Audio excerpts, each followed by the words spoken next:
Average പടം അത്ര തന്നെ. പെർഫോമൻസ് നമ്മൾ മാളികപ്പുറം പോലെ അങ്ങനെ തോന്നുന്നില്ല, ചുമ്മാ ഒരു ഇതായിട്ട് എടുത്തിട്ടുണ്ടോ എന്നുള്ളതേ ഉള്ളൂ. അതെ, നമ്മൾ സുമതി വളർന്നു നാട്ടിലൊരു കഥ അത്ര തന്നെ, അല്ല വലിയ ഹെവി ആയിട്ടുള്ള സംഭവം ഒന്നുമില്ല. ഇന്റർവെല്ലിന് തൊട്ടുമുമ്പ് ചെറിയൊരു സീനുണ്ട്, അത്ര തന്നെ. നമ്മുടെ ഈ സുമതി വളർന്ന ടൈറ്റിലാണ് അവർ എടുത്തിരിക്കുന്നത്. കഥ നമ്മുടെ ഒരു പശ്ചാത്തലം, അതായത് ഇവിടുത്തെ തിരുവനന്തപുരത്തല്ലേ പാലോടുള്ള. അപ്പൊ അതില് സത്യം പറയാനുള്ളത് പറഞ്ഞാൽ സുമതി വളവ് ഇവിടുന്ന് മാറ്റി എറണാകുളത്തേക്ക് കൊണ്ടുപോയി. ഭാഷയും എല്ലാ കാര്യങ്ങളും എറണാകുളത്തേക്ക് കൊണ്ടുപോയി. അപ്പൊ ഇനി ഇവിടെയുള്ളവരൊന്നും സുമതി വളവിനെ കുറിച്ച് പേടിക്കേണ്ട, വേവലാതിപ്പെടേണ്ട. ഇനി അങ്ങോട്ട് പോകണം.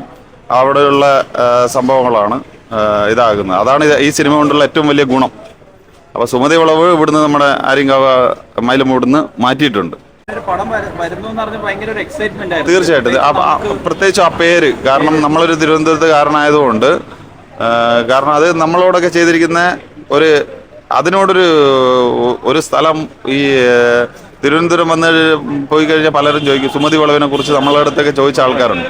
അപ്പൊ അതിനെ ഒരു കോമഡി വൽക്കരിച്ചു എന്ന് പറയുന്നതിൽ ഒരു സിനിമ എന്തൊക്കെയോ കാട്ടിക്കൂട്ടിയിരിക്കും. പെർഫോമൻസ് സുരേഷ് ഗോപിയുടെ മകന്റെ കാര്യമാണ് എടുത്തു പറയേണ്ടത്. പുള്ളിയുടെ അസാധ്യമായിട്ടുള്ള പെർഫോമൻസ്. പിന്നെ ഇതിന്റെ റൈറ്ററൊക്കെ അഭിനയിപ്പിച്ചിട്ടുണ്ട്, എന്തിനാണെന്ന് അറിഞ്ഞൂടാ. പുതിയ ഇഷ്ടംപോലെ നടന്മാരും നടിമാരും ഉണ്ടല്ലോ. എല്ലാം അഭിനയിക്കുന്നുണ്ടെന്ന് പറഞ്ഞിട്ട് ക്യാരക്ടേഴ്സ് അതില് എടുത്തു പറയേണ്ട. പിന്നെ അയാളും പ്രൂവ് ചെയ്ത സിദ്ധാർത്ഥ് ഭരതൻ, അദ്ദേഹത്തിന്റെ അത്യുഗ്രം പെർഫോമൻസ് ആണ്. പിന്നെ അയാളുടെ പേരെനിക്ക് അത്ര അറിയത്തില്ല, ഒരു ആശാനായിട്ട് ഒരു റോൾ ചെയ്യുന്ന ഒരാളുണ്ട്. ഏതിനാണെന്ന് അറിഞ്ഞൂടാ. അവന്റെ ആ സീരിയലിലെ കൊച്ചിനെയൊക്കെ കൊണ്ടുവന്ന് എന്തൊക്കെയോ കോപ്രായങ്ങൾ കാണിച്ചു വെച്ചു. അർജുൻ അശോകനൊക്കെ പറ്റിയ ക്യാരക്ടറൊന്നല്ല അർജുൻ അശോകനൊക്കെ.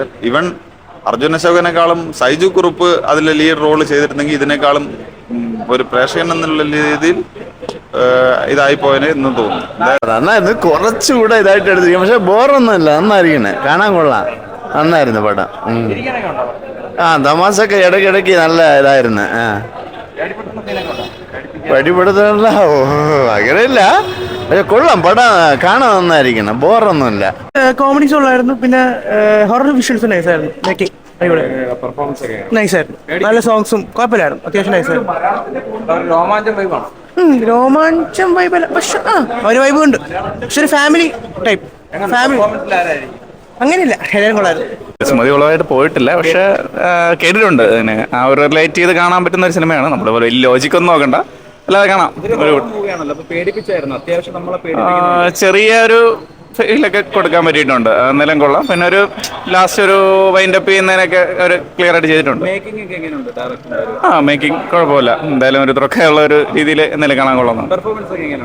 പെർഫോമൻസ് വൈസ് അശോകന്റെ നന്നായിട്ട് ചെയ്തിട്ടുണ്ട് പുള്ളി. ഫൈനായിട്ട് അവർ ചെയ്തിട്ടുണ്ട്. തന്നെ നമുക്ക് കണ്ടിരിക്കാം. ഈ ഒരു ടൈമിൽ ഇറങ്ങുന്നതിൽ ഒരു വെറൈറ്റി ആയിട്ടുള്ള മൂവി അല്ലേ. എന്നാലും ഞാൻ അങ്ങനെ ട്രെയിലറൊന്നും കാണാതെയാണ് വന്നത്, പക്ഷെ പടം ഇഷ്ടമായി. നല്ല പടം. അത്യാവശ്യം നല്ല രീതിയിൽ എടുത്തിട്ടുണ്ട്. മേക്കിംഗ് നന്നായിട്ട് ഇഷ്ടപ്പെട്ടു. എല്ലാവരും നല്ല പെർഫോമൻസ് ആയിരുന്നു. പാട്ടുകളും എനിക്ക് ഇഷ്ടപ്പെട്ടു. ഒരു ഹൊറർ ഫാന്റസി പ്രതീക്ഷ തന്നെയാണ് വരുന്നത്, പക്ഷെ അതിന് മേലെ അപ്പുറം ഡയറക്ടർ നമുക്ക് തന്നു. സ്ക്രിപ്റ്റ് അടിപൊളി. അഭിലാഷ്മയുടെ സ്ക്രിപ്റ്റ് നമ്മൾ കേട്ടിട്ടുള്ള സുമതി വളവെന്ന് പറഞ്ഞു, പക്ഷെ ആ സ്ക്രിപ്റ്റും എല്ലാവരുടെയും പെർഫോമൻസും മ്യൂസിക്കാലും സിനിമാറ്റോഗ്രാഫിയാലും എല്ലാം ഒരുമിച്ച് വന്നപ്പോഴത്തേക്കും റിപ്പീറ്റഡ് വാച്ച് മൂവി എന്ന് പറയാം.